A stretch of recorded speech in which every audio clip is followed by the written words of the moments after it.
One last warning from Elon Musk, quote, "The standard for passing the test was to type some words and press send. Yet so many failed. Subject to the discretion of the president, they will be given another chance. Failure to respond a second time will result in termination." Bureaucrats in Washington are getting a second chance. If you haven't told DOGE what you did last week, you have until tonight. It's somewhat voluntary, but it's also, if you don't answer, I guess you get fired. What it really is, do people exist? We have this massive government with millions of people, and nobody knows who's working for the government, who's not. So what they're doing is they're sending out a letter to everybody, and they're saying, what were the things you did last week? I guess they ask for 5. And if people are working, it's easy. I could tell you 5 things I did last week. I could tell you 5 things I did 6 weeks ago, right? 1 million workers sent in their bullet points. That's about half the federal government. So 1 million employees blew off Musk.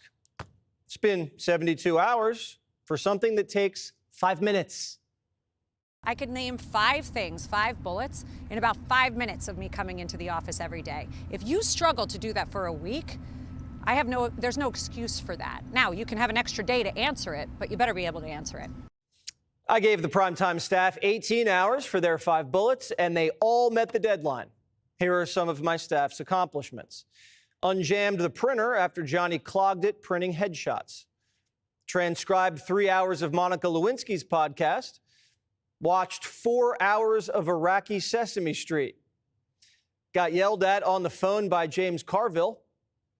Booked America's heartthrob, Stephen Miller. Called 12 farmers who killed their chickens because Biden told them to. Skipped lunch 5 days in a row producing the monologue. Maha. It's demanding work at prime time, so after careful review, no one's getting doged. Although Johnny's 5 bullets were troubling, and I'll share those in the window. People are taking the bullet points seriously. The commissioner of the FCC said, "I'll show you what I did last week. Watch." All right, made it to the top with Hassan and his crew. They're swapping out the lighting system up here. Wonderful day with them. America's tower crews get the toughest jobs done. Super grateful for their work. Yeah. Maybe you didn't climb a power line or ice some illegals, but you've got to send your boss something. If you don't respond, it means you did nothing. Or as Trump says, maybe you don't exist. Here's what one former federal worker says is an average day in the office. 80% of the work in government is done by 20% of the people. Our government is filled with the most incompetent and most lazy people and an occasional hard worker. And those hard workers are severely punished every time they outwork their colleagues. I use the word work very loosely. One employee spent his time remote working, running his own farm. One employee would come into the office, his start time would be 6:30, and he knew nobody would be there. And when I came in at 7:30 and I was the next person to come in, he was snoring at his desk every single morning. Another employee would take the government truck on an almost daily basis so that he could go out to lunch and then go and take a nap in his favorite park under a shady tree in the government truck. And those people, they showed up at the office.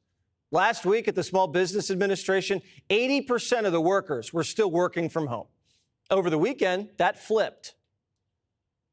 On Friday, it was like there were tumbleweeds blowing through the office. There were still tags left on desk chairs. And it was my first full day at the agency, and I was so excited to be able to meet people. And to not find anyone there was disappointing. To have 80% of the people back yesterday was amazing, to be able to shake hands. And what's happening is Americans are seeing that they have been paying for empty office buildings, for do-nothing bureaucrats. That ends now. All they had to do was ask the bureaucrats to come back. It was so easy, even Biden could do it. But he didn't. Biden actually fired people who wanted to come into the office, the ones who wouldn't get vaxxed. For 4 years, Joe never tried to save the taxpayers' money. The CEO of JP Morgan says it's common sense. The government's inefficient, not very competent, and it needs a lot of work. And so you and I, it's not just waste and fraud, it's outcomes. Why are we spending the money on these things? Are we getting what we deserve? You know, what should we change? So I think doing that needs to be done. You have to understand that whenever you go to any big institution or the government, the bureaucracy pushes back on everything. And they will hear every little thing they're going to push back on. So you have to be strong if you're going to do it. It's not just about the deficit. It's about building the right policies, procedures, and the government we deserve. DOGE has already saved you $65 billion. Big Balls just found $35 million for social and behavior change in Uganda. We can't change our behavior in America. Look at the airports. You think you're going to change behavior in Uganda? We're giving the Europeans $70 million for digital transformation. The Europeans are rich because they don't pay for their militaries. They rely on ours. We shouldn't be giving foreign aid to Europe at all. We give them enough. Our software is from the 60s. We're the ones who need a digital transformation. This isn't even real foreign aid. This is just money for grifters. It all winds up in the hands of rent-seeking consultants. Just look at the VA. You got to see this. I've been giving this report. It says we were taking millions of contracts in dollars in contracts to create things like PowerPoint slide and meeting minutes. Folks, if you don't know how to run PowerPoint slides, learn. It's a tutorial on your computer. Go learn for free. We're not paying millions of dollars for consultants to do this for us. Last year, the Biden administration gave $7 million to a nonprofit called Ocean Conservancy. Who works with Ocean Conservancy? Consultant Sandra Whitehouse, wife of Democrat Senator Sheldon Whitehouse. Senator Whitehouse just happened to vote for the bill that gave his wife the money. And Miss Sheldon Whitehouse has made a lot of money working with Ocean Conservancy, $2.7 million. And this is a nonprofit. Well, she's profited. And so is the senator, since they share a bank account. Sheldon Whitehouse basically took your money and gave it to himself. What does Miss Sheldon Whitehouse's nonprofit even do? They pick up trash on the beach. And they advocate for ocean justice. $7 million for that. A watchdog group's now calling for an ethics investigation into not-so-young Sheldon and his oceanic wife. What do you think Sheldon thinks of DOGE? I would analogize this to a smash-and-grab robbery. And speed is to your advantage when you're the smash-and-grab robber. And doing as much destruction as you can quickly is to your advantage when you're the smash-and-grab robber. Shelley Shell thinks Musk's stealing from him and his wife because they got caught lining their pockets. It's that backwards. But when your business was smash and grab during the riots, the senator didn't say jack. Everyone defending the pork looks guilty. If you could speak directly to Elon Musk, what would you say? Jasmine Crockett, not to be confused with Davy, is angry the train is running out of gravy. To them, finding fraud is like firing shots at Fort Sumter. You understand the scale of the threat, and you have ideas about how to interrupt what feels like something that we have not experienced since the Civil War in terms of the threat to our republic. Well, it's certainly the case that we understand the scale of the threat. Our communities have been under siege, as you pointed out, since before the Civil War. I'm a direct descendant of those very communities, so we understand the struggle, the history. Maybe this is like the Civil War, because Jon Stewart last night got wounded.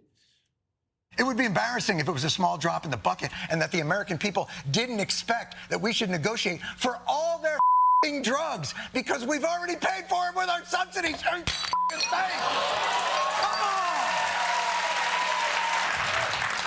I'll be going to the hospitals.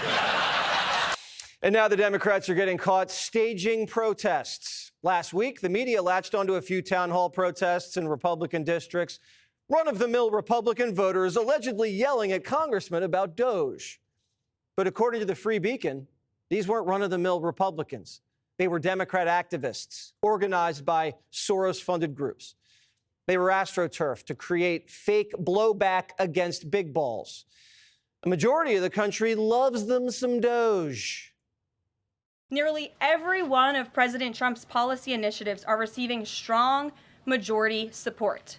and I have noted that in every briefing since Inauguration Day. 76% of Americans support the DOGE-led efforts of a full-scale investigation to find and eliminate fraud and waste in government expenditures. Again, this is from a Harvard-Harris poll, a very legitimate pollster. Maybe Democrats should just take some advice from the Raging Cajun. With no clear leader to voice our opposition and no control in any branch of government, it's time for Democrats to embark on the most daring political maneuver in the history of our party: roll over and play dead.